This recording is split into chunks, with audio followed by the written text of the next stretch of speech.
Bayangkan sebuah kerajaan besar di tanah Jawa.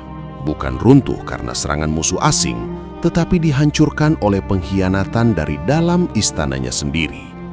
Raja-raja dijatuhkan, keluarga istana saling membunuh, dan pesta pernikahan berubah menjadi pembantaian massal. Dari Kalingga, Medang, hingga Mataram kuno, perebutan tahta meninggalkan jejak darah yang bahkan memaksa ibu kota kerajaan ditinggalkan selamanya. Dan puncaknya, satu malam kelam yang disebut Mahapralaya saat sebuah kerajaan besar lenyap dalam sekejap. Inilah kisah kudeta berdarah di tanah Jawa. Tonton sampai akhir karena sejarah ini lebih gelap dari yang pernah kamu dengar.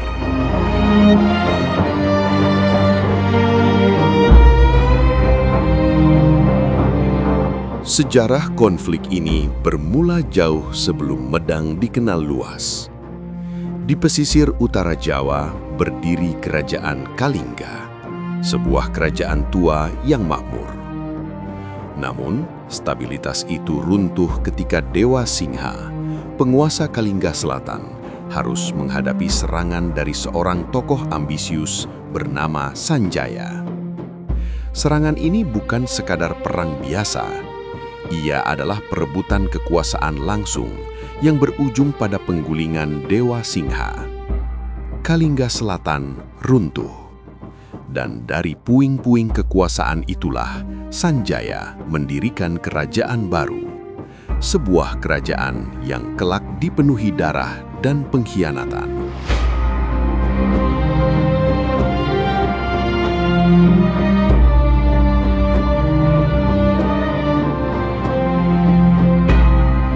Setelah kemenangan itu, Sanjaya menobatkan dirinya sebagai raja dan mendirikan kerajaan Medang yang kemudian dikenal luas sebagai Mataram kuno. Namun sejak awal, fondasi Medang dibangun di atas ambisi dan konflik internal. Tahta Medang bukan diwariskan dengan damai. Ia direbut, dipertahankan, dan seringkali digulingkan. Sejarah mencatat bahwa hampir setiap pergantian raja selalu diiringi makar, pemberontakan, atau kudeta tersembunyi.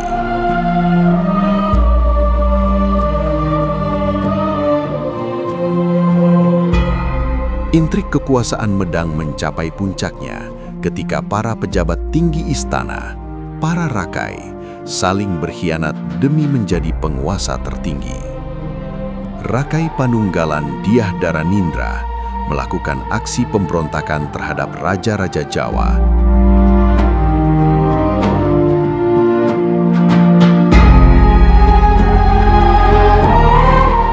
Rakai Panangkaran Dyah Pancapana melawan langsung kekuasaan Sanjaya. Rakai Walaing Kumbahyoni memberontak terhadap Rakai Pikatan Mempu Manuku. Rakai Gurunwangi Dyah Saladu dan Rakai Limus Dyah Dewendra menentang kekuasaan Rakai Kayuwangi Dyah Lokapala.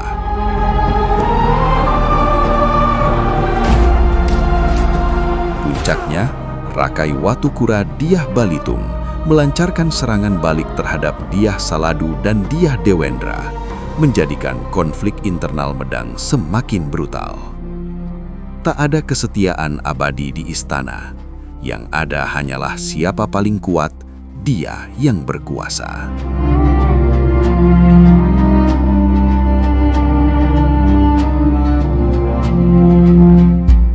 Saat konflik politik belum reda, alam ikut menurunkan murkanya.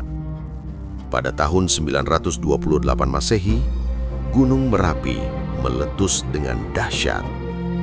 Letusan ini menghancurkan pusat pemerintahan Mataram kuno.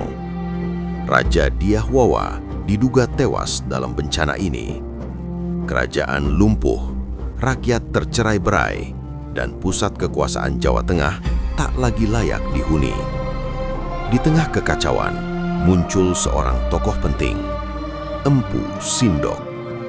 Sebagai rakyat Mapati Hino, Empu Sindok mengambil keputusan bersejarah, memindahkan ibu kota Medang ke Jawa Timur. dari Tamlang lalu berakhir di Watugaluh.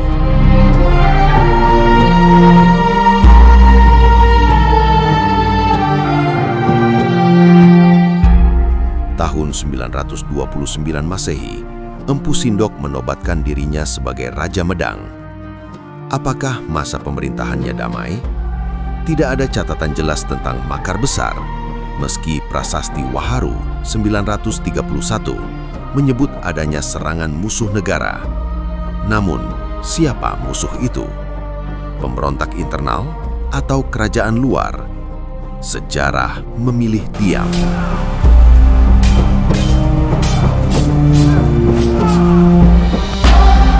Tragedi terbesar Medang terjadi pada masa Dharma Wangsa Teguh. Seorang raja bawahan bernama Haji Wurawari dari Luaram memberontak setelah lamarannya untuk menikahi Dewi Laksmi ditolak. Dendam pribadi berubah menjadi tragedi nasional. Dengan dukungan Sriwijaya, Haji Wurawari menyerang Istana Medang saat berlangsung pesta pernikahan Dewi Laksmi dan Erlangga. Raja Dharma Wangsa Teguh tewas. Para tamu undangan dibantai. Peristiwa ini dikenal sebagai Maha Pralaya, kematian massal yang mengakhiri kerajaan Medang.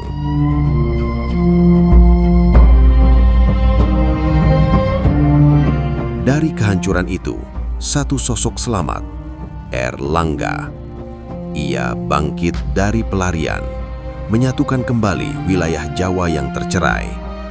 Erlangga mendirikan kerajaan Kahuripan dan menundukkan para raja kecil, Raja Hasin, Wisnu Prabawa, dan Panuda pada tahun 1030.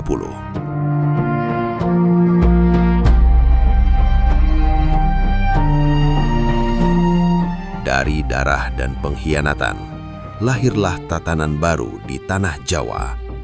Sejarah Jawa kuno bukan hanya kisah kejayaan, tetapi juga peringatan tentang ambisi manusia.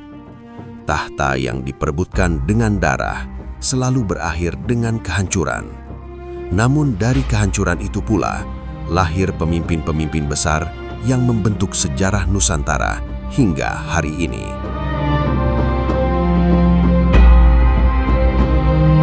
Bagaimana pendapat sedulur tentang prahara berdarah tanah Jawa, intrik kekuasaan, dan kudeta suksesi raja? Tuliskan komentar Anda di bawah.